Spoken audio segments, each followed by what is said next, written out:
Hello and welcome back to the Fantasy Cricket Coach. Today we are going over how Game Week 1 went in general and how my team went, and then looking ahead to Game Week 2 with some of my transfer plans and my team, as well as the general trends across managers. So welcome, thanks for being here. Let's get stuck straight into it with the team of the week for Game Week 1. It was Jennings, Haynes, Willie, Wells, Coles, Van Beek, Allsop, Sanderson, Robinson and Meredith. There were some really big points in there, so if you had any of those players, well done. Some really huge points in Game Week 1. But then there was also some lesser, Allsop only getting 150 and still making the team of the week. So interesting to see the sort of variation in points there. It was also interesting that the batters outscored their bowling counterparts. So Jennings outscored Sanderson and so on. And that just shows how important that strike rate bonus is. You get a lot of points for the strike rate bonus. I said it in the preview video, and I think this just proves it. David Willey in there getting the top score. I'll get to him more later, but he looks like a great pick too. So great team there. Moving on with the transfers in this week. The most transferred in players are Willie, Vince, Curran, Brevis and Crane. All good performances in Game Week 1. They all did well. They all have 3 fixtures in Game Week 2 as well. So it makes a lot of sense. You can see why people are transferring these players in. They're all fairly expensive, but I think the early season movement in teams is quite large. Some maybe people might have more expensive players that maybe were playing for England or aren't currently playing in the T20 Blast. And so they have a lot of budget to move around to some of these big name players. So they look really good. You can see why people are bringing them in. The transfers out for the week: Green, Payne, Gregory, Hurst and Thompson. Also make a lot of sense, really. The Lancashire boys out after their triple. A couple of them had a bit of an underwhelming performance as well. I had Green and it didn't personally go quite as well as I thought and hoped it would. So it's pretty understandable. I mean, I know I'm getting rid of Green this week as well. Thompson didn't play, and the other two have less fixtures than some other teams this week. So pretty reasonable. You can understand those transfers out. So moving on, looking ahead to Game Week 2. First of all, let's have a look at the fixtures. There's a lot of teams with triples this week, and it means it's a really good time to use chips. I know I'll probably be using the 12th player this week, but with that many fixtures this early in the season, really trying to take advantage of that because it doesn't happen throughout the season all the time. There's a lot of fixtures this week. So, transferring in players from teams with those triples and then transferring out from teams with singles is a really effective tactic to try and maximize the amount of fixtures your players are playing in. So Derbyshire and Glamorgan have triples next week as well. So definitely target them, and I'll get to some of the best assets from those teams in a minute. Durham and Somerset only have 1 game this week, but 3 next week as well. So if you have those players, benching them for the week can sort of save you transfers and make it easier to structure your team next week as well. So important to have a look at these fixtures. Some of those teams in there can make a big difference with what you do, whether you decide to sell a player or just bench them, or who you decide to bring in if you've got a toss up as well. So interesting to look at that. I spoke about Glamorgan and Derbyshire players. I think they look really good this week. They've got 3 games this week. They've got 3 games next week. They look really good to bring in. The best assets from them, it's tough to know which ones to go for, I think. I'm not sure any of them really scream must pick. But with the back-to-back triples, it could be a good time to take a punt on a couple of them. So I've got 3 recommendations for you: 1 batter, 1 all-rounder, 1 bowler. So the batter is Colin Ingram. He's played 350 plus T20 games, so he knows what he's doing. He's an experienced T20 player. He only scored 3 in Game Week 1, but he's the kind of batter who could tee off at any point.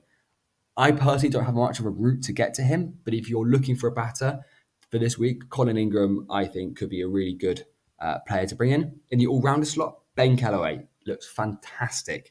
He batted at 3 and bowled 3 overs 2 for them.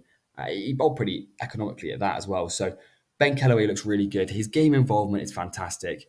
And, he could only cost 5.2 million. So sort of seems like a great enabler. I'm quite surprised how good an option he actually is this early on. And that might not continue, but I think for the moment, he looks pretty good. Ben Callaway, one to get in there. The bowler is Gazanfar. And maybe I'm a bit biased because I have him in my team, but he opened the bowling, picked up 2 wickets at an economy of 7.2 in his first game. If he keeps going like that for a triple game week, he'll go very, very well. He's got really great stats and he started really well. So I quite like the look of him.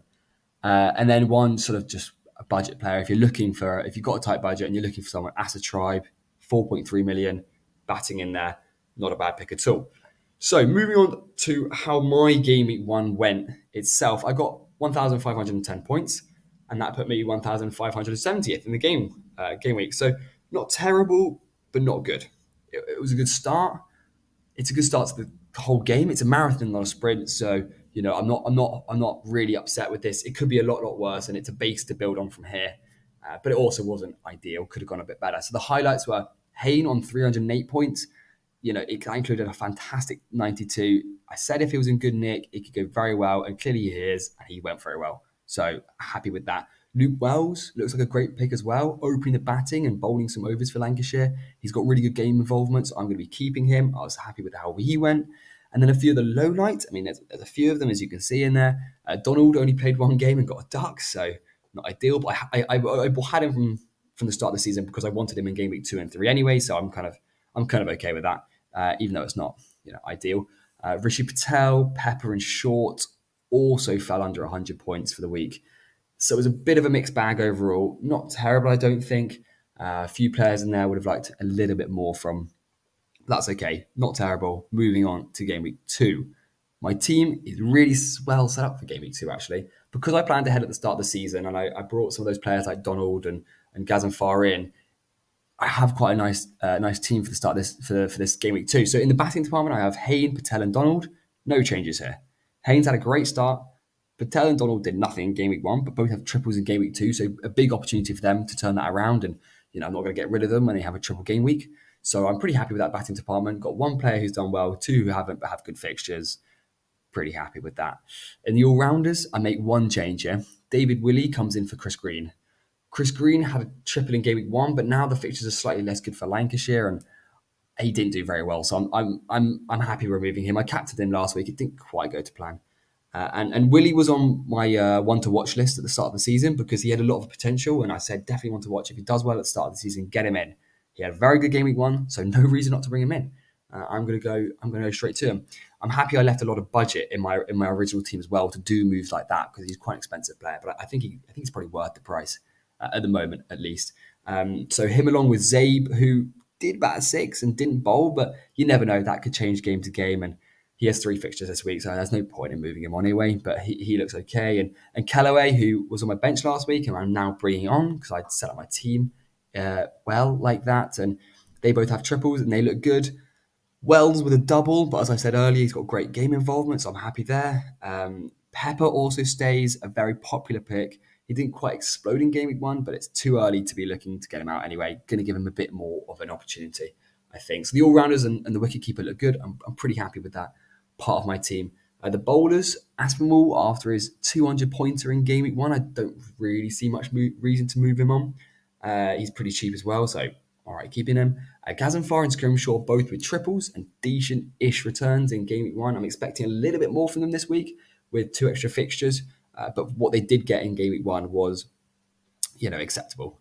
So hopefully they push on a bit this week and up those returns. So with this team, I only actually have 1 transfer in there, which gives me 2 more to use if I want. And I had Tazim Ali and James Minter on the bench in game week 1, who I thought might play, but they didn't in the end. So this gives me a kind of a great opportunity to move on and sort of move some things around and expand my team depth. Especially early on in the season, I think this is a really good opportunity. So therefore, what I'm going to do, and what you can see here, what my bench is going to look like, is Thomas Rue.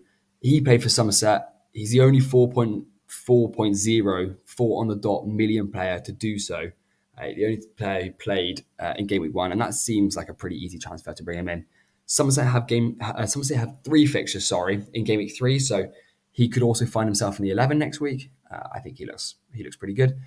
Gives me a bit of budget to upgrade my other bench players, and you can see there I've got Casey Aldridge in there. If you look at the fixtures from game week 3 onwards, Durham, Notts, and Somerset are the key ones there. They have the best fixtures from game week 3 onwards, and he was the only real player who I wanted in that fit with my budget. So a bit of a planning ahead move there, and he can be played instead of Wells, who only has 1 game in game week 3. So I can play Aldridge instead of Wells in game week 3. So that's kind of a move for next week, but he'll stay on my bench this week. But I'm pretty happy with that. Darcy Short has a single game week, and so finds himself on the bench this week. All my other players have 2 or 3, so I'm happy with just benching Darcy Short this week. And Will Smale has 3, but that's sort of a bit of a problem that I'm going to turn into an opportunity, I think. I would only ever play him over Pepper or Hayne in the first 11, and I don't really want to do that. Those are both good players, and both could do better than Smale, really, I think. But he does have a triple game week, which leaves me the option of that 12th player, and I think that's what I'm going to do this week.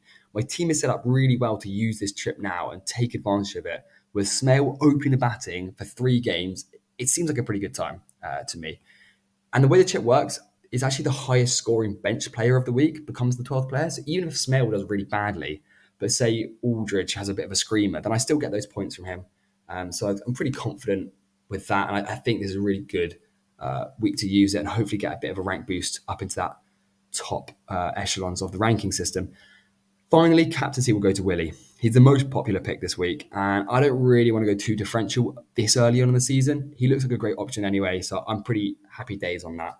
I don't see much reason not to go for Willie this week. 3 fixtures, looks good, super popular. If I don't go for him and he does really well, I end up sort of losing rank anyway. So those are my transfers ahead of game week 2. Willie in for Green, Thomas Ruin for Minto, and Casey Aldridge in for Tazim Ali. It brings a bit more depth to my team. It helps me plan ahead and spread the money a little more efficiently. So I like these transfers. I think they look good. And they give me a team that looks like this for the week, with my 12th player being played on Will Smale or potentially another bench option. I have 8 triple game week players and 4 double game week players, which is pretty good and hopefully more than others have this week, which can help me break into the top 500 or top 100 and get a decent early season position. So that's all for today. Good luck, everyone, and I'll speak to you soon. Thanks for watching.